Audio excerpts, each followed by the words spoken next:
Alright, new Nightrose support that is technically also just Grand Blue support, along with our official Formulights ride line, which is still unfortunately a promo ride line, but at least they actually gave it a ride line. So let's begin. So we're gonna start up with the ride line, and I'm not gonna go over them like thoroughly since it's just pretty simple. Grade 0 is pretty typical, and the grade 3 went through it before. So to the grade 1, which is Rula, which has the Formula X skill. As a reminder, each time you call a unit or play an order during your main phase, increase the formula count by 1 into the opponent's next turn. Let's just see if they get a full on deck for this. With the main skill where count Vanguard, when you would ride a Formulights on top of it from the ride deck, you can Soul Blast 1 instead of discarding a card, which is pretty helpful and a simple ride line. With the grade 2, same thing, Formula X. With the skill Auto, when rolled upon by a grade 3 Formulights, look toss cards of your deck to choose up to 1 Formulights from among them, reveal and put in your hand, of course, of your deck. At the moment, there are no Formulights rear guard, unless if I missed something with the support, but definitely needs a full on deck for this to be consistent. And now to the new Nightrose support, which are unfortunately not encounters. First up, we got Ricky the Ghosty, which is a grade 1 with K power and it has the hollow ability. As a reminder, when it's placed on rear guard, it becomes hollow if you wish to, but you have to retire at the end of turn, which the bonus is count rear guard if you have at least a grade 3 Vanguard Nightrose and it's in hollow plus 5k power, typical for many hollow abilities. With the second skill Auto, when this card is either retired or discarded during your turn, while you have a Nightrose crest, you may put this to soul. Hollow kills this, and then this card can use its skill if you need the soul, which I will say Nightrose technically does need the soul, but doesn't really need it so badly that you should get a grade 1 support to do so. But it could be a nice discard fodder if you need it, even though you might prefer other stuff in the drop zone, so you could actually call them. And then we go to Graham the Ghosty, which is grade 1 with your power, and this goes auto drop while your Vanguard Ghosty and its card name is place. For this deck, aka Stride, if all your rear guards have different name from this one, you can call this to rear guard, which is pretty nice that you can call it for free, of course. It's just too bad that it's practically linked to one Stride, or if you play a pure Ghosty deck,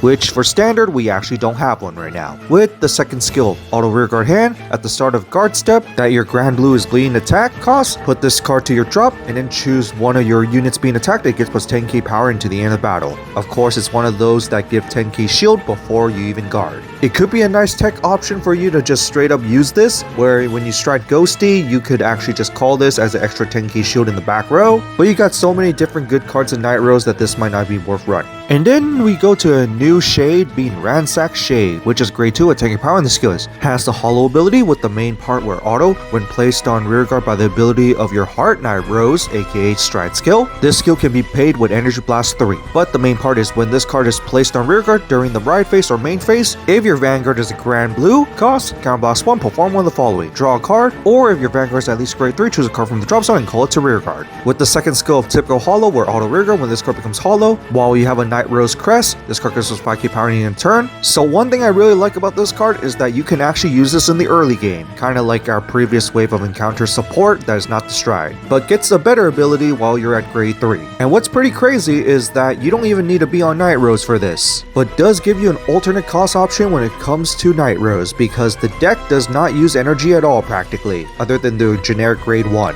And one crazy thing that you can do with this is literally call one of these superior callers and then call another superior caller, because there's now 2 superior callers in Nightrose. Just one is a big beater and one is a counter charger. It's just too bad that you can't use this during battle because it's only ride phase or main phase only for the superior call, but still overall good card for Nightrose, or even just Grand Blue. And now finally to our new returning Stride, Pirate King of Redemption Dragut, which is of course another encounter, and this one is a pretty awesome return. But anyway, generic Stride stats and condition. With the skill, act Vanguard once per turn, cost counter blast 1, turn a copy of itself from the G zone face up, and then choose one card from the drop zone and call it to rear guard, and it gets this skill into the end turn. Auto rear guard, when your Vanguard attacks, if it becomes hollow, stand this unit, and if you call hollow ability with this skill, your opponent chooses one of their rear guards and retire it. I don't like the part where your opponent gets to choose, but it's still fine that it's a retire, and it does kind of feel lazy that it's basically another 4th attacker, but a little surprising that they decided to make an alternate Stride for a deck that is actually not Generation Break 2, since all our previous alternate Strides were all at least a second Stride. This one is literally a first Stride that gives you a 4th attack, but then you just need to flip a copy of itself face up, unlike the other ones where you actually don't need to do that. And essentially it's now your main first Stride anyway, although if you don't have the counter blast for it, you are still going to use the Ghosty. And speaking of Ghosty, there are related support support to Ghosty in comparison to this one, but still the better first stride, and I wonder are they going to do this with Harri as well. And to me, still kind of weird that they decided not to make this as an alternate second stride. And next Thursday, since they made a mistake, Almon is actually going to be in the Dokkan stream on Thursday with the Azuma 7. Still pretty happy that Almon as an encounter is returning and not as a fighter icon.